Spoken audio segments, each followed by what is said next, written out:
Pada video kali ini kita akan mengulas buku Ajar Rekayasa Lalu Lintas Lanjutan karya Dr. Irha Haqza, ST.MT. Dr. Irha Haqza, ST.MT merupakan akademisi dan praktisi di bidang teknik sipil, khususnya pada konsentrasi transportasi dan rekayasa lalu lintas.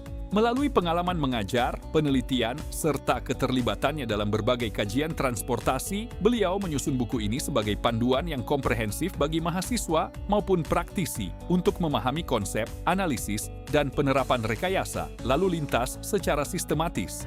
Buku ini diawali dengan pembahasan mengenai kontrak kuliah, ruang lingkup rekayasa, lalu lintas lanjutan, serta indikator kinerja yang menjadi dasar dalam mempelajari mata kuliah ini. Penulis menjelaskan bahwa rekayasa lalu lintas tidak hanya berfokus pada kelancaran kendaraan, tetapi juga memperhatikan aspek keselamatan, efisiensi, dan kenyamanan seluruh pengguna jalan.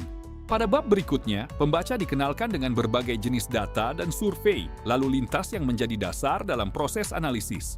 Mulai dari survei volume kendaraan, kecepatan, headway, parkir, pejalan kaki, hingga survei konflik lalu lintas dijelaskan secara bertahap agar mudah dipahami. Selanjutnya, buku ini membahas karakteristik arus lalu lintas yang meliputi hubungan antara kecepatan, arus, dan kepadatan kendaraan.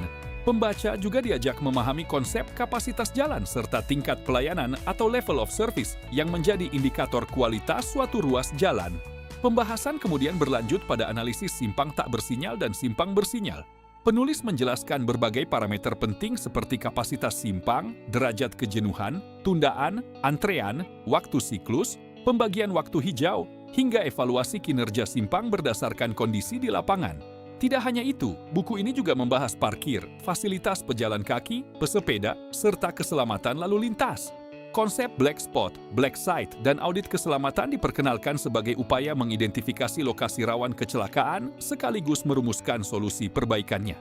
Pada bab manajemen lalu lintas, penulis menguraikan berbagai strategi pengaturan lalu lintas seperti sistem satu arah, kanalisasi, median opening, manajemen akses, hingga traffic calming.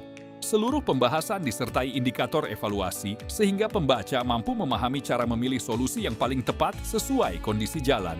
Buku ini juga membahas pengaturan sinyal lanjutan, koordinasi antar simpang, corridor progression, serta pengenalan Intelligent Transportation System atau ITS dan Area Traffic Control System atau ATS.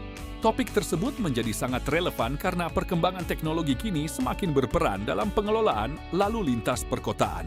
Pada bagian selanjutnya, penulis menjelaskan analisis jaringan lalu lintas, bottleneck, shockwave, serta dasar-dasar simulasi lalu lintas.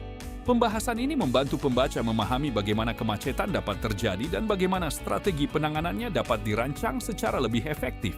Buku ini juga mengulas analisis dampak lalu lintas atau ANDALALIN. Penulis menjelaskan tahapan mulai dari pengumpulan data, bangkitan dan tarikan perjalanan, pembebanan jaringan, hingga penyusunan rekomendasi mitigasi dampak lalu lintas.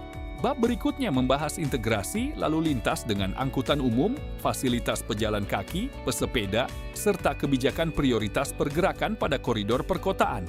Hal ini menunjukkan bahwa sistem transportasi modern harus dirancang secara terpadu agar mampu melayani seluruh pengguna jalan secara adil dan berkelanjutan. Sebagai penutup, penulis memberikan panduan dalam menyusun rekomendasi teknis dan laporan rekayasa lalu lintas. Pembaca diajarkan cara menyusun laporan yang sistematis, menyajikan data secara informatif, serta menyusun kesimpulan yang dapat dipertanggungjawabkan secara akademik maupun profesional. Secara keseluruhan, buku Ajar Rekayasa Lalu Lintas Lanjutan merupakan referensi yang sangat lengkap bagi mahasiswa teknik sipil, dosen, peneliti, maupun praktisi transportasi. Sampai jumpa pada ulasan buku selanjutnya.